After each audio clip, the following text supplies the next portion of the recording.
Hi நண்பா, நீங்கள் பார்த்து கொண்டு இருப்பது குருவெளி சேனல். இன்றைக்கி நம்ம என்ன பார்க்க போகிறோம்னா, அமேசானோட கிரெடிட் லிமிட் வந்து எப்படி ஃப்ரீயாக வந்து செக் பண்ணிக்கலாம் மட்டும் தான் பார்க்க போகிறோம். இதுக்கு முன்னாடி கிரெடிட் ஸ்கோர்லாம் நீங்கள் செக் பண்ணுற அந்த பேங்க் ஆத்தரைஸ் பர்சன் மட்டும் தான் செக் பண்ண முடியும். இப்போ டெவலப் ஆகி நார்மலாக நீங்கள் இது போக அமேசான் போக நிறைய வெப்சைட்லாம் இருக்குது.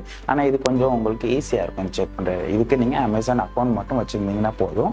நீங்கள் அமேசான் அக்கௌண்ட்டில் நீங்கள் அது வந்து செக் பண்ணி பார்த்துக்கலாம். நீங்கள் ஃபஸ்ட் டைம் சேனலுக்கு வந்து சப்ஸ்கிரைப் பண்ணிட்டு பெல் ஐக்கான் ப்ரெஸ் பண்ணிடுங்க. வாங்க வீடியோக்குள்ளே போகலாம். இதுக்கு நீங்கள் என்ன வச்சுக்கோங்கன்னா, ஃபஸ்ட்டு அமேசான் ப்ரைம் ஓப்பன் பண்ணிக்கோங்க. உங்கள் சைடில் டிஸ்பிளேயில் காட்டுறேன், அதில் செக் பண்ணிக்கோங்க.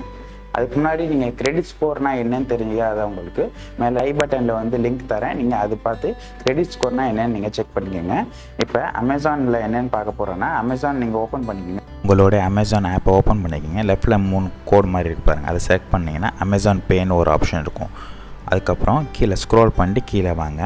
பேங்க் செக்ஷன் ஒன்று இருக்கும் பாருங்கள், add money, your transaction, your rewards. அதை ஸ்க்ரோல் பண்ணி லெஃப்ட் ஹேண்ட் சைடில் ஸ்க்ரோல் பண்ணால் ஃப்ரீ கிரெடிட் ஸ்கோர் அப்படிங்கிற ஒரு ஆப்ஷன் இருக்கும். அதுக்குள்ளே போயிருங்க. அதுக்குள்ளே போனீங்கன்னா சில பேசிக் டீட்டெயில்ஸ்லாம் கேட்கணும். பேன் நம்பர் நீங்கள் கண்டிஷனாக அதில் போடணும். பேன் நம்பர் போட்டதுக்கப்புறம் ஓடிபி கேட்கும். ஓடிபி மென்ஷன் பண்ணிடுங்க.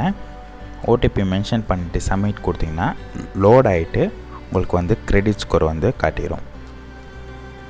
அது போக உங்களுக்கு சில டீட்டெயில்ஸு ஃபுல் ரிப்போர்ட் பார்க்கணுன்னா கீழே வியூ ஃபுல் ரிப்போர்ட் அதுக்குள்ளே போனீங்கன்னா ஃபுல்லாக உங்கள் டீட்டெயில், எவ்வளோ அக்கௌண்ட் வச்சுருக்கீங்க, உங்கள் பேன் நம்பர் என்ன, எத்தனை அக்கௌண்ட் எல்லாம் சொல்லிட்டு அதுக்குள்ளே உங்களுக்கு எல்லா டீட்டெயிலுமே காட்டிடும். நீங்கள் அதுக்குள்ளே போய்ட்டு வந்து நீங்கள் செக் பண்ணிக்கலாம்.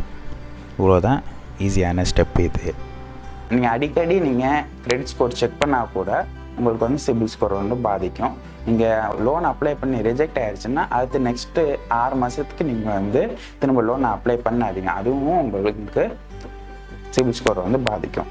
இந்த வீடியோ உங்களுக்கு யூஸ்ஃபுல்லாக இருக்கும்னு நினைக்கிறேன். வீடியோ பிடிச்சிருக்குன்னா மறக்காமல் சப்ஸ்கிரைப் பண்ணிட்டு பெல் ஐக்கான் ப்ரெஸ் பண்ணிடுங்க. நன்றி, வணக்கம்.